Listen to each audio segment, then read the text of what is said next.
কোরবানির পশুর বর্জ্য অপসারণ নিয়ে আরো জানাতে এই মুহূর্তে রাজধানীর তেজগাঁও এলাকা থেকে যোগ দিচ্ছেন আমাদের সহকর্মী আদিলুর রহমান। আদিল, প্রতিদিনের বর্জ্য প্রতিদিন অপসারণের যে প্রতিশ্রুতি দিয়েছে সিটি কর্পোরেশনের, তার কতটা সম্পন্ন হয়েছে?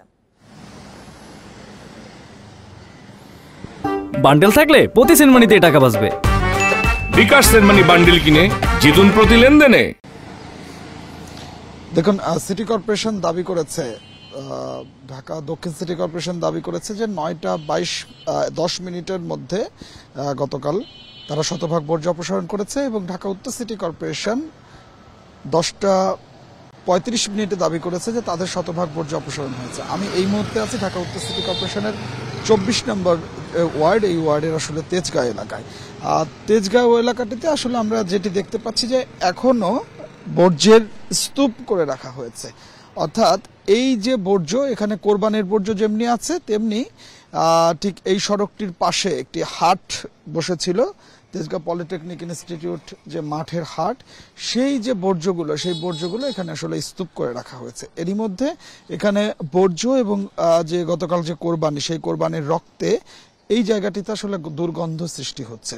গতকালকে আমরা দেখেছি যে এখানে কিছু কিছু জায়গা পরিষ্কার করেছে, কিন্তু এখনো এই বিশাল একটি স্তূপ এখান থেকে পরিষ্কার হয়নি। যদিও সিটি কর্পোরেশন দাবি করছে যে গতকাল রাতের মধ্যেই বিভিন্ন পাড়া মহল্লা এলাকার মধ্যেকার যে বর্জ্যগুলো আছে সেই বর্জ্যগুলো সরিয়ে ফেলা হয়েছে। যদিও এই বর্জ্যটি একদম রাস্তার উপরেই পড়ে আছে, তারপরে আসলে এখনো সকাল থেকে আমরা দেখতে পাচ্ছি যে এই বর্জ্য অপসারণে কোনো ধরনের কোনো পদক্ষেপ না সিটি কর্পোরেশনের আছে, না এখানে যারা হাট কর্তৃপক্ষ ছিল তাদের আছে।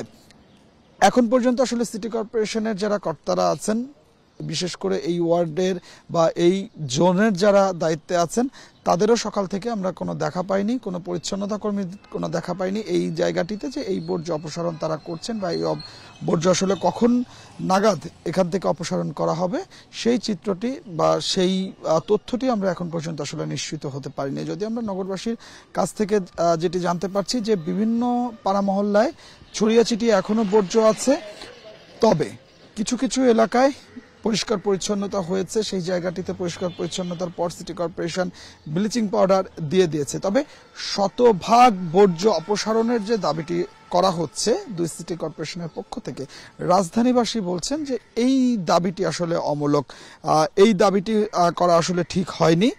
কারণ হচ্ছে যে এখনো বিভিন্ন জায়গাতেই বর্জ্যের যে স্তূপ বা বর্জ্য সেটি আসলে পড়ে আছে। যদিও সিটি কর্পোরেশন বলছে যে দ্বিতীয় দিনের মতো আজকে সকাল থেকে আবার যে পরিচ্ছন্নতার যে কাজ সেটি আসলে শুরু হয়েছে।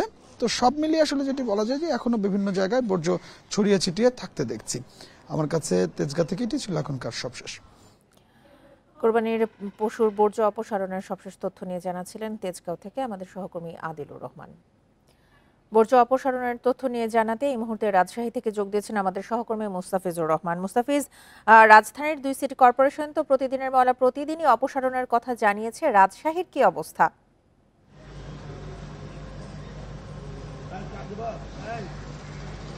দেখুন, গতকালকেই রাজশাহী সিটি কর্পোরেশন যে বর্জ্য নিরসনের যে বিভাগ রয়েছে তারা কিন্তু কাজ করেছে, সেই সাথে তাদের একটি মনিটরিং সেল ছিল এবং রাজশাহীতে যে 30টি ওয়ার্ড রয়েছে সেই 30টি ওয়ার্ডের প্রত্যেকটি ওয়ার্ডেই 3টি করে ভ্যান ছিল এবং ভ্যান গাড়িতে করে তারা যে বর্জ্যগুলো ছিল সেগুলো তারা যে টার্সিয়ারি যে ডাম্পিং স্টেশন রয়েছে সেখানে তারা নিয়ে গেছে। এবং আমরা দেখেছিলাম যে গতকালকে 12টা বলা হয়েছিল, কিন্তু 1টার দিক থেকেই পরিচ্ছন্ন কর্মী তারা কিন্তু মাঠে নেমেছিলেন। এবং এখানে একটি কথা উল্লেখ করার মতো যে শুধু যে সিটি কর্পোরেশন পরিচ্ছন্ন কাজে নিয়োজিত ছিল ঠিক এমনটি নয়, এখানে যারা নগরবাসী ছিল তারাও কিন্তু কাজ করেছে। এবং আমরা অনেক ক্ষেত্রে দেখেছি যে যারা রাস্তার ধারে বা মহাসড়কের পাশেই যারা কোরবানি দিয়েছেন তারা কিন্তু নিজ উদ্যোগেই পানি ঢেলে বা স্যাবলন পানি দিয়ে পরিষ্কার করেছেন এবং বর্জ্যগুলো একটি সাইডে রেখে দিয়েছেন। পরে সিটি কর্পোরেশনের গাড়ি গিয়ে সেগুলো উঠিয়ে নিয়ে এসছে এবং তারা ব্লিচিং পাউডার সেখানে ছিটিয়ে দিয়ে এসছে। এবং আমরা দেখেছি যে এখানে সিটি কর্পোরেশনের পক্ষ থেকে বলা হয়েছিল যে রাত 10টা নাগাদ সিটি কর্পোরেশনের যে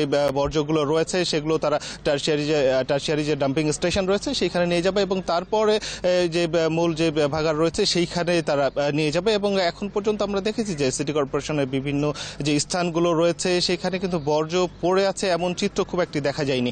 এবং সেই সাথে আজকে গতকালকে যারা কুরবানি দেননি আজকে কিন্তু অনেকেই কুরবানি দিচ্ছেন, এবং সিটি কর্পোরেশনের পক্ষ থেকেও কিন্তু বলা হয়েছে যে আজকে এবং আগামীকাল অর্থাৎ 3 দিনের মধ্যেই যেহেতু কুরবানি অনুষ্ঠিত হয়ে থাকে, অনেকেই দিয়ে থাকেন, সেক্ষেত্রে যে বিভিন্ন ওয়ার্ডে যদি বর্জ্য থাকে তাহলে সেটি তারা অপসারণ করবে। এবং সিটি কর্পোরেশনের পরিসংখ্যান বলছিল যে 1200 যে কর্মী রয়েছে সিটি কর্পোরেশনের 1200 কর্মীকে কিন্তু তাদের ছুটি বাতিল করে তাদের যে কর্মে বহাল রাখা হয়েছে, এবং তাদেরকে মূলত এই কাজটির জন্যই তাদেরকে এখানে রাখা হয়েছে। সেই সাথে সিটি কর্পোরেশনের পক্ষ থেকে বলা হচ্ছে যে এখানে এবার প্রায় 3500 টন বর্জ্য এবার উৎপাদন হয়েছে, এবং তারা সেটি সরাতে সক্ষম হয়েছেন। এবং তারা বলছিলেন যে তারা যে কমিটমেন্ট করেছিলেন যে রাত 10টা নাগাদ পরিচ্ছন্নতা কর্মীরা কাজ করে নগরীকে ক্লিন করে রাখবে, সেটি কিন্তু অনেকটাই বলা যেতে পারে যে তারা এটি করেছে। এবং নগরবাসীর ক্ষেত্রেও যে খুব একটি অভিযোগ রয়েছে সেটি কিন্তু আমরা পাইনি। এবং এখন পর্যন্ত বলা যেতে পারে যে